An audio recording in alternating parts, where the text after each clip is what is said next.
पुढच्या बातमीकडे उद्धव ठाकरेंना शुभेच्छा देण्यासाठी राज ठाकरे आपण पाहिलं मातोश्रीवर आले होते। राज ठाकरेंनी यावेळी उद्धव ठाकरेंना वाढदिवसाच्या शुभेच्छा दिल्यात। तर मला खूप आनंद झाला। राज ठाकरे यांच्या भेटीनंतर उद्धव ठाकरेंनी ही प्रतिक्रिया दिली। ठाकरे बंधूंमध्ये मातोश्री या निवासस्थानी साधारणतः 20 मिनिटं चर्चा झाली आहे। 5 जुलैच्या विजय मेळाव्यानंतर आज पुन्हा ठाकरे बंधूंची ही भेट झाली।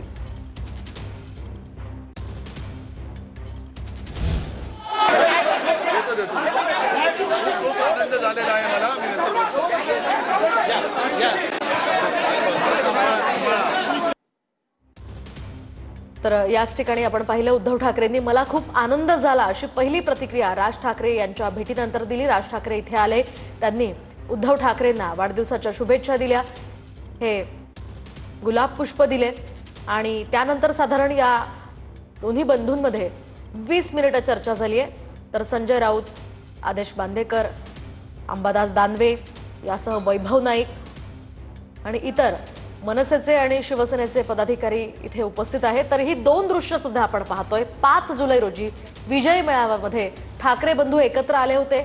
मराठीच्या मुद्द्यावर हे दोन्ही ठाकरे बंधू एकत्र आले होते आणि आज वाढदिवसानिमित्त राज ठाकरे आणि उद्धव ठाकरेंची ही भेट झाली आहे।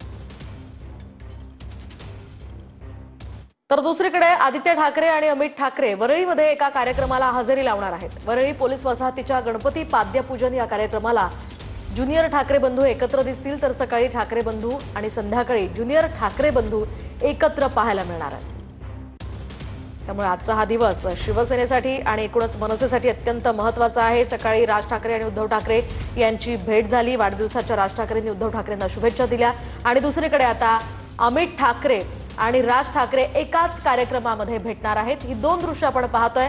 उद्धव ठाकरे आणि राज ठाकरे हे ठाकरे बंधू आज सकाळी भेटले आणि त्यानंतर संध्याकाळी ज्युनियर ठाकरे बंधूंची एकाच कार्यक्रमास्थळी भेट होणार आहे। एकाच कार्यक्रमाला हे दोन्ही ठाकरे बंधू हजेरी लावणार आहेत। त्यामुळे संध्याकाळच्या या कार्यक्रमावर सुद्धा सगळ्यांचंच लक्ष असेल। खरं तर शिवसेनेच्या आणि मनसेच्या कार्यकर्त्यांसाठी हा अतिशय मोठा आणि महत्त्वाचा दिवस म्हणावा लागेल। गेल्या काही दिवसांपासून मनसेच्या आणि शिवसेनेच्या या कार्यकर्त्यांकडून या संदर्भातल्या इच्छा व्यक्त केल्या जात होत्या, जाहीरपणे बोललं जात होतं। ठाकरे बंधूंनी एकत्र यावं यासाठी खरं तर अनेकांनी बॅनरबाजी केली होती आणि ही महाराष्ट्राच्या मनातली इच्छा असल्याचं सुद्धा कार्यकर्ते पदाधिकारी सांगत होते। आणि अखेर आपण या नवीन समीकरणाची ही नांदी सध्या आपण पाहतोय। कौटुंबिक हे मनोमिलन जरी असलं तरी सुद्धा राजकीय दृष्ट्या सुद्धा आता ठाकरे बंधूंची युती होणार का ते पाहणं, आगामी काळात पाहणं अतिशय महत्त्वाचं असणार आहे। दुसरीकडे एका कार्यक्रमाच्या निमित्तानं ज्युनियर ठाकरे बंधू एकत्र येणार आहेत।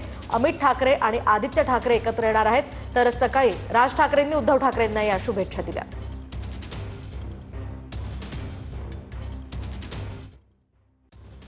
ची घटना अत्यंत आनंददायी आहे। दोन भाऊ आज वाढदिवसानिमित्त एकमेकाला भेटले आणि राजसाहेब बऱ्याच वर्षानंतर मातोश्रीवर उद्धव साहेबांच्या वाढदिवसाला लाल गुलाबाचा भला मोठा पुष्पगुच्छ घेऊन गेले। हे अत्यंत शुभशकून आहेत आणि पारिवारिकदृष्ट्या सुद्धा अत्यंत आनंदाचा क्षण आहे असं मला वाटतं। आज खऱ्या अर्थानं बाळासाहेबांच्या आत्म्याला शांती लाभली असेल। दोन भाऊ अशा पद्धतीने एकत्र आलेत।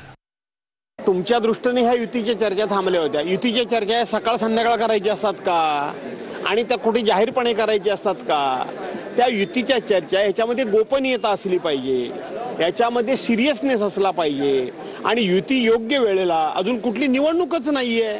विधानसभा होऊन गेल्या, लोकसभा होऊन गेल्या, आता कुठलीही सध्या निवडणूक सुरू नसल्यामुळं तुम्हाला जरी वाटत असलं की ही युतीची चर्चा थांबली होती, परंतु सही बात सही वक्त आगामी काळात युतीचे संकेत मानायचं का, 100% युती होईल असं म्हणायचं का? झाले।